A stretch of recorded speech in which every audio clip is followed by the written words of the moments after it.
You came back. Good. Pull up a chair and try not to make a sound.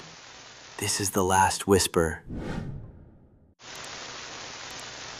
There's a boy standing in the woods right now. He looks about 12 years old. He's not lost. He's not scared. He's just waiting. The same way he's been waiting for the past 18 years. And the only person who can end that wait is the one who put him there. The problem is, that person is trapped somewhere too. In a place with no windows, no doors, and walls made of something that used to be alive. Both of them are waiting for someone to figure out the rules of a game that was never meant to be won. This is that story. There are certain kinds of folklore that most people in the Western world have completely sanitized. Fairies, for example. Somewhere between Victorian greeting cards and Disney animated films, the word fairy stopped meaning something dangerous and started meaning something with glitter and wings that grants wishes. That rebranding is one of the most effective pieces of cultural revisionism in history, because in the original traditions, fairies were not benevolent. They were not friendly. They were ancient, unpredictable, and operated by a completely different set of rules than anything human. And the worst thing you could do, worse than wandering into their territory, worse than disrespecting their spaces, was agree to play one of their games. This is a story about two brothers who didn't know that, and by the time they found out, it was already too late to matter. The older brother's name was Tim. He was 14 when his family's life fell apart in the way that families do, not all at once, but slowly, and then suddenly. His parents' marriage dissolved after years of tension, and his mother, who got full custody of Tim and his younger brother James, made a decision that changed everything. She packed them up and moved from the American Midwest to rural Ireland. She said she needed a fresh start. She said she needed distance from a toxic chapter. What she got was a quiet house in a green country, two uprooted kids, and a lot of silence she didn't know how to fill. Tim adjusted reasonably well. James struggled more. James was 11 and intensely imaginative, the kind of kid who believed in things with his whole chest, who read about cryptids the way other kids read about sports statistics. In a new country with no friends and no anchor, that imagination didn't have anywhere healthy to go. It just kept turning inward, building pressure. The one thing both brothers agreed on was the forest. Ireland's countryside is full of dense, ancient woodland, the kind of place that feels genuinely old in a way that American forests don't, where the trees seem to remember things. Their mother, grateful for anything that got them out of the house and out of her hair while she processed her own grief, let them roam freely. No bears, no wolves. What could go wrong? Those early months in the forest were the last uncomplicated good memories Tim would have from that period of his life. The two of them would spend entire days out there, building things, mapping trails, losing track of time entirely. It felt safe. It felt like theirs. It was only when Tim started making friends at school that he began to notice something. None of the local kids would go into the woods. Not casually, not on a dare, not for any reason. When Tim pushed his friend Sean on it, really pushed, Sean finally gave him an answer in a lowered voice, like the words themselves carried risk. The Fey King. The local legend held that somewhere in the forest there was a presence, an ancient one. In the old Irish tradition, the fair folk, what most people lazily call fairies, were not cute. They were not small. They were powerful, territorial, and deeply interested in humans in the way that a cat is interested in a mouse. Not out of malice necessarily, out of amusement, out of boredom, out of a kind of attention that feels flattering until you realize you can't leave. The Fey King, according to Sean, could be summoned. There was a ritual, a specific place in the forest, a specific set of words, a specific action. Sean wouldn't say what the words were. Nobody would. The local kids had clearly been raised to treat that information the way you treat a loaded gun. You don't hand it to someone who doesn't know what they're doing with it. Tim went home that night and made the single worst decision of his adolescence. He told James. To James, this was the most exciting thing that had ever happened. A real cryptid, in his own backyard, with a documented summoning ritual. He became obsessed overnight, pulling information out of classmates who clearly didn't want to talk about it, piecing together a profile. Red hair, human-looking, plays games. The games part was what nobody elaborated on, and in retrospect, that omission was the most important detail. It took weeks, but James eventually wore down a girl named Brianna, the one friend in the group who seemed to actually know more than she was letting on. She handed over the words written on a napkin, with a specific warning: "Don't say these out loud. Not here, not in the woods, not anywhere." She looked at Tim when she said it, not James, like she already knew which one was going to be the problem. The rhyme was simple. A few lines about a solitary stump in a forest clearing. Tap 3 times, call the king, he will come to play. Tim read it, memorized it without meaning to, told James to let it go. James, of course, did not let it go. 2 weeks later, Tim woke up on a Saturday morning to an empty bed and an open window. He ran. He knew exactly where James would have gone.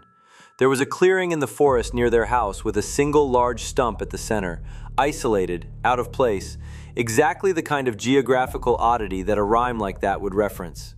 Tim had clocked it weeks ago and hadn't thought about it since. James had apparently been thinking about nothing else. Tim reached the clearing just as James finished the last line of the rhyme. 3 knocks on the stump, words hanging in the air.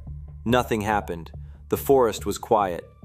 Tim grabbed his brother by the wrist and started dragging him home, furious, relieved, already composing the lecture he was going to deliver. That's when the birds stopped. Not gradually, not one by one. All at once, every bird in that forest went silent, and the silence was so total and so sudden that both brothers froze mid-step.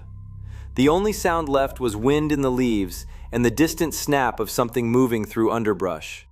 Then came the call. Cuckoo. It wasn't a bird. Both of them knew immediately it wasn't a bird. It was something using a bird's call as a placeholder, a signal, not a sound. A way of saying, "I heard you, I'm coming." And it was coming from behind them. They ran. The forest they had spent months learning, every trail, every landmark, every shortcut, stopped making sense. Paths that should have led out looped back to the same clearing. The stump was always there when they turned around. The call kept coming, closer each time, maintaining perfect distance behind them no matter how fast they moved, like something that wasn't in a hurry because it already knew how this ended. Cuckoo. When they finally broke into the clearing for what felt like the 4th time, they were not alone. A man stood on the stump, well-dressed, vest, tailored trousers, colors that matched the autumn leaves so precisely they seemed to shift when the light caught them. His hair was a deep, vivid red. His smile was the most unsettling thing Tim had ever seen, not because it was cruel, but because it was genuinely warm, the way a doctor smiles at you right before delivering news that will change your life. He knew their names. He said he didn't get many visitors. He said he especially appreciated foreign guests. He spoke in the cadence of someone who has all the time in the world, because time, for them, is not a resource that runs out. He wanted to play a game. Tim's mind was working fast. He knew enough about old folklore to know that whatever this was, you did not agree to anything without understanding the terms. You did not accept gifts. You did not eat anything offered. You did not say thank you. And above all, you controlled the rules of any game you agreed to play, because the moment you played by someone else's rules, you had already lost. Before Tim could say a word, James suggested hide and seek. Tim's stomach dropped. The Fey King smiled like James had just handed him something precious. He snapped his fingers. James was gone. Not running, not hiding. Gone, between one breath and the next, as completely as if he had never been standing there at all. The Fey King settled onto the stump with the ease of someone sitting down to watch a performance. He explained the rules with the patience of someone who had explained rules many times before. James was hiding. Tim was seeking. There was no time limit. The king was very clear about that, almost generous about it. And to make it sporting, he offered a clue, a riddle, something about a lost ring and a place in the forest, and the instruction: find the ring, stand in the spot, call out the words, "He's here," and James would reappear. Tim turned around to ask a follow-up question. The Fey King was gone too. What followed was something that Tim could never fully reconstruct afterward, not because he didn't try, but because time had stopped functioning normally the moment he entered that search. Minutes became hours, became nothing. The sun didn't move. His hunger came and went in waves. He searched every inch of forest floor he could reach, methodical at first, then desperate, then something beyond desperate that didn't have a clean name. His mother found him 2 days later at the edge of the tree line, dirty, sunken-eyed, murmuring to himself in a loop, "Where's the ring? He's here. Where's the ring? He's here." James was never found. The community searched for weeks. When the search was called off, a funeral was held, a grave with a headstone and no body beneath it. Tim sat through it feeling like the only person in the room who knew the truth, and also like the one person whose truth no one would ever believe. The years that followed were a kind of slow erosion. Tim was ostracized at school, not loudly, not cruelly, just steadily excluded the way people exclude someone associated with a tragedy they don't know how to process. His friends would see him across a corridor and look away. The look on their faces said everything. "We told you. We tried to tell you." His mother aged and fast forward. She never fully recovered. The mother who had moved them to Ireland looking for a fresh start became someone who sat at the kitchen table at strange hours of the night, staring at nothing. Tim eventually did what people do when a place holds too much. He left. Back to the States, anonymous apartment, anonymous job, anonymous life. He spent years in therapy working toward an explanation that his rational mind could hold. James fell. James got hurt. James is gone. And the story Tim's traumatized teenage brain constructed around that loss was a dissociative response, the mind protecting itself by wrapping unbearable truth in mythology. He almost believed it. For about 17 years, he almost believed it. Then his mother died. She passed quietly, alone in the house in Ireland. Neighbors only realized something was wrong after several days. Tim flew back to handle the arrangements, and on the flight, exhausted and gutted with grief, he was scrolling his phone when a photograph stopped him cold. A forest, sunlight through leaves, and on the ground, a perfect circle of mushrooms. Someone in the comments had written, "A fairy ring, so cool." Tim had spent years telling himself the ring in the riddle was jewelry, a ring you wear, a ring you search for on the ground. He had never once considered that it might be a ring of another kind entirely. By the time the plane landed, Tim had already made his decision. He went back to the forest, back to the clearing, back to the stump. He said the words, not because he expected the Fey King to appear, but because the ritual felt necessary, like knocking before entering. The birds went quiet the same way they had 18 years ago. He didn't wait. He walked deeper into the forest, past every landmark he had memorized as a child, until he found it in a dense section of undergrowth beneath a large ancient oak. A perfect circle of mushrooms, undisturbed, luminous in the dim light filtering through the canopy above. Tim stepped into the ring, said the words, "He's here." The oak tree in front of him cracked open, not violently, carefully, like a door being opened from the inside by someone who had been waiting politely for a very long time.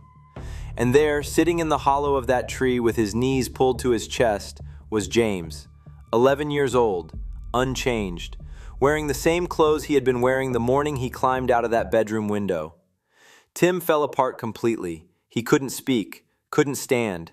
James climbed out of the tree and looked at his brother, this stranger who had his brother's face and his brother's eyes, but was 32 years old and clearly destroyed by whatever the years had done to him, and said, "Tim, what happened?"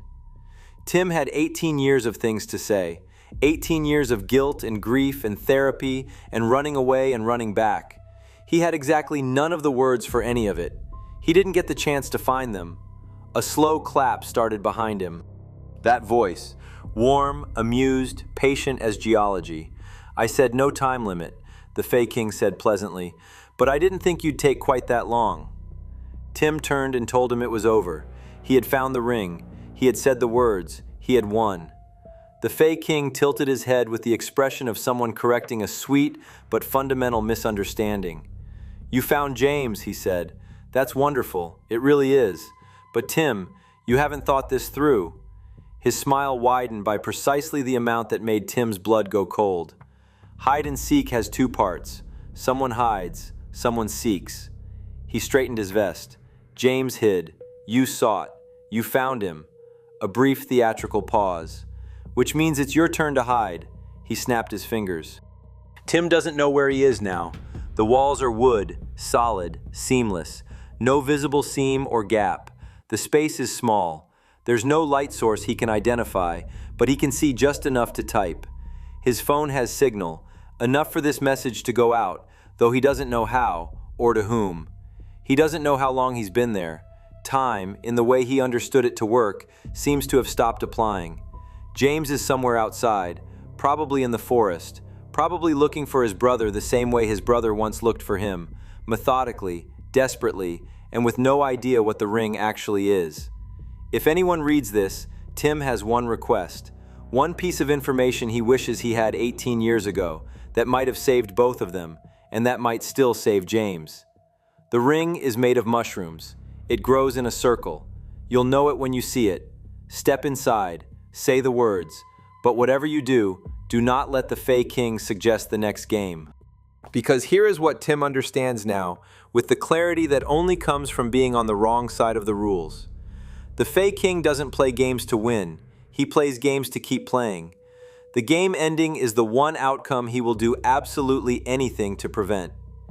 Every player who has ever walked into that forest and agreed to play has become a permanent part of the game. Not a victim, not a prisoner, a piece on the board. And the board has been accumulating pieces for a very, very long time. James went in first, Tim went in second, and somewhere out there, a 32-year-old man is sitting in the dark inside a tree, hoping that whoever reads this message is smarter than he was. Hoping that whoever reads this can break a game that has never once been broken. Hoping, and this is the part that should keep you up at night, that you won't, when the moment comes, make the same mistake he made.